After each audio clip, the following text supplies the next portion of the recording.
Hey everyone, welcome to Locked In, the channel that brings the best college football intel to the modern fan. We appreciate all of you who've watched our channel and would love for you to become part of the channel by clicking the subscribe button. This will help us become more visible on YouTube and help us achieve our goal of raising football IQs everywhere through in-depth analysis in plain English. Thanks everyone. Stay locked in. We're going to talk about one of the first really successful pass plays that Nico Iamaleava has in the Citrus Bowl against Iowa here. And if we break down just how Tennessee comes out on this 1st and 10, what we'll see is technically a trips formation to the field, which is the wide side of the field. They're on the hash marks of the bottom or the short side of the field where one wide receiver is called the boundary. The wide side is always called the field.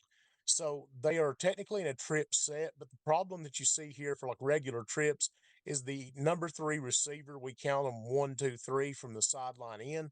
Number 3 is in the wing slot. Okay, now here's what complicates this. If you look at it, Tennessee has technically a 4 receiver surface to the field because the wide receiver or the running back is also counted as a receiver. Now, if we flip out and look at what Iowa has over top of the outside receivers, we see a cornerback, a most likely a outside linebacker, and a safety walked up, kind of, about 10 yards off the ball. Well, the problem that this poses is that Tennessee has 3 receivers to their 3 defensive backs, plus a running back who is number 4. And what we can expect to see here is what I'm going to call a variation on the air raid stick. When we think stick, let me draw you a bit of a representation of it. We're going to pretend that this wing does not exist, this number 3 receiver. The first thing on stick that happens is the outside receiver runs a go route. The next inside receiver runs a long hitch.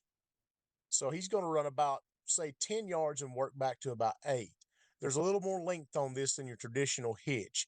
The running back most likely will run what's called a shoot, where he comes up to the line of scrimmage and runs flat to the sideline. Okay, now the objective with this route concept is to put this defender, the defender over the number 2 receiver, in a over-under bind.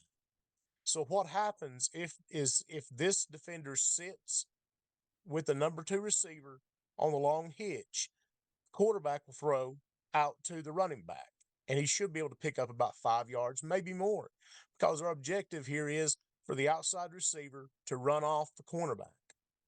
So cornerback is gone.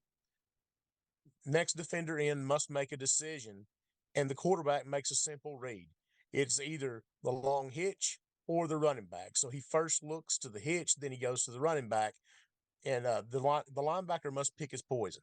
This is a 10-yard stretch. He can't be in both places. There's 5 yards on each side if he's in the middle. So it's really one of those plays that is honestly quite impressive. So what we see here, though, is not exactly what we think of when we think air raid stick, because what we will see is the ball actually, or the hitch is actually run by the outside receiver. The inside receiver runs the go. This allows the running back to come out into the flat, and it's going to force somebody to come up and cover him. Now, here's the big problem. Tennessee does 2 things that are one thing really quite intelligent, and another thing that is sly and that it takes advantage of the Iowa secondary structure. The wing essentially runs like just a little sit route almost. And what he essentially does is he blocks the inside linebackers off from coming to where the ball is going to be outside. So what this does is as this man backpedals, Iowa tends to drop this corner in this particular situation.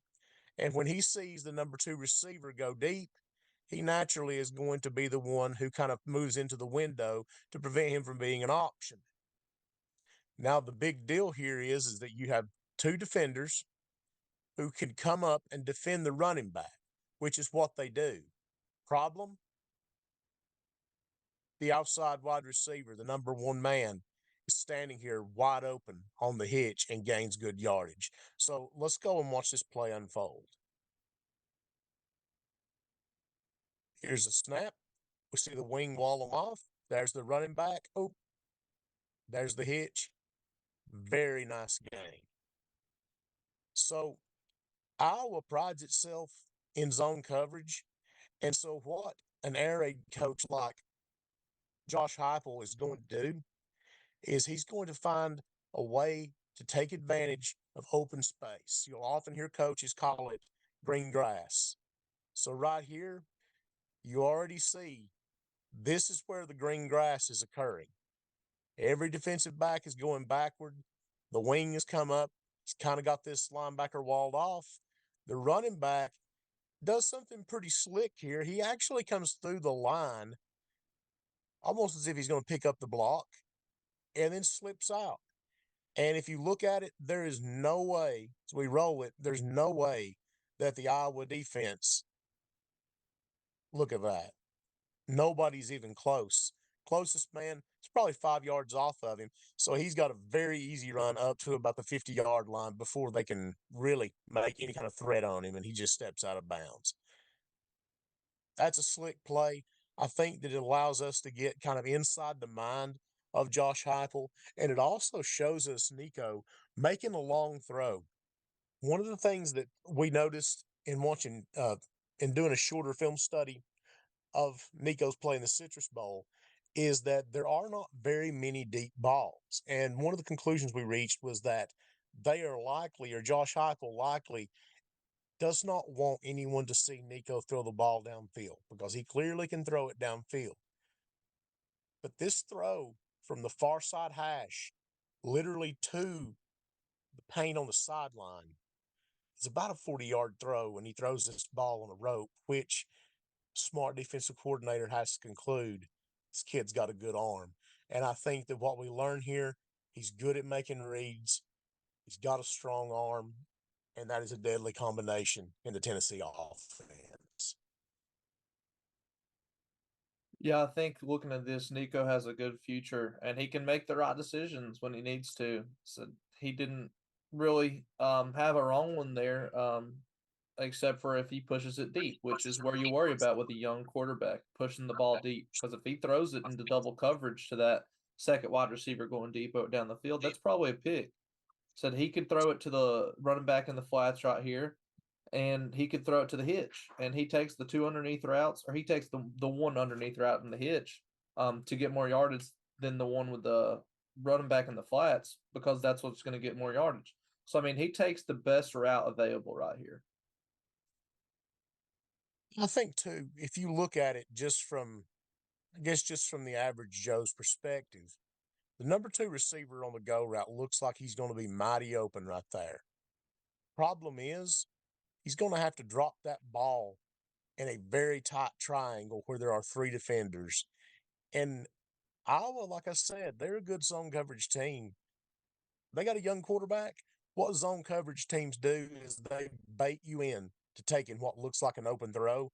And like what you said, Chance, he makes a really smart move right here. He knows where his actual plays are.